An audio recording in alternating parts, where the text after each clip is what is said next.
Hai, Assalamualaikum anak Umi kelas 6. Ketemu lagi dengan Umi Bun di pelajaran Bahasa Indonesia. Nah, pelajaran Bahasa Indonesia kita kali ini adalah kalimat efektif. Oke, bagaimana itu kalimat efektif? Ya, tonton terus ya video Umi Bun. Kalimat efektif. Kalimat efektif adalah kalimat yang sesuai dengan kaidah bahasa, baik dari segi ejaan maupun tanda bacanya, sehingga kalimat mudah dipahami oleh pembaca ataupun pendengarnya. Kalimat yang efektif mampu menyampaikan pemikiran penulis atau pembicara kepada pembaca atau pendengarnya dengan tepat. Ciri-ciri kalimat efektif. Yang pertama, logis atau masuk akal. Nah, apakah ada ya kalimat yang tidak masuk akal? Ada tentunya. Contohnya seperti ini. Pernahkah kamu melihat seorang pembawa acara berkata, "Kepada Bapak Kepala Sekolah, waktu dan tempat akan kami persilahkan." Nah, itu kata yang tidak logis bukan? Karena yang dipersilahkan waktu dan tempatnya atau Bapak Kepala Sekolahnya. Nah, kata efektifnya adalah Bapak Kepala Sekolah dipersilahkan menyampaikan pidatonya sekarang. Yang kedua, tidak boleh ambigu atau tidak bermakna ganda. Contohnya, motor Pak Imam yang tua itu harus segera diperbaiki. Itu adalah contoh dari kalimat tidak efektif. Kenapa? Karena sebenarnya yang tua itu Pak Imam atau motornya. Nah, kalimat efektifnya adalah motor tua Pak Imam itu harus segera diperbaiki. Nah, ciri yang ketiga adalah hemat. Jadi, kalimat efektif itu harus hemat, tidak boleh boros kata. Contohnya, para siswa-siswi sedang belajar di kelas. Itu adalah kalimat tidak efektif. Mengapa? Karena pada kata para dan pada kata siswa-siswi sudah menunjukkan jumlah yang banyak.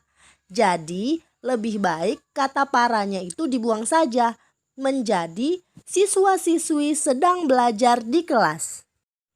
Nah, coba anak Umi lihat contoh pada halaman 107.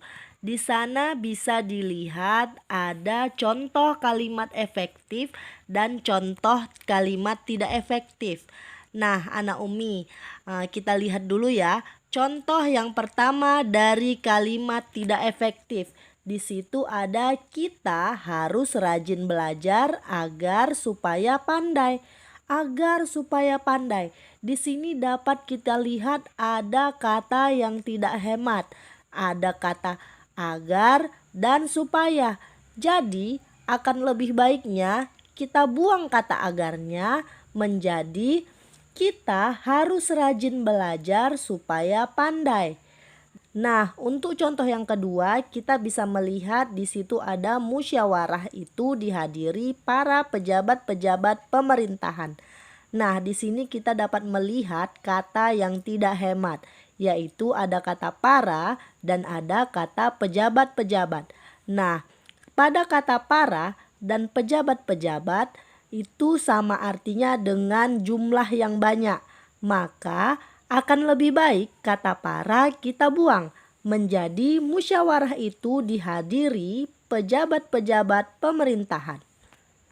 Contoh yang ketiga ada kalimat meskipun sakit namun Ani tetap pergi ke sekolah. Nah, di situ ada kata meskipun dan namun. Meskipun dan namun itu memiliki arti yang sama. Maka lebih baik namun kita buang menjadi meskipun sakit Ani tetap pergi ke sekolah. Nah, untuk contoh yang keempat ada kalimat saya berdoa sebelum saya belajar.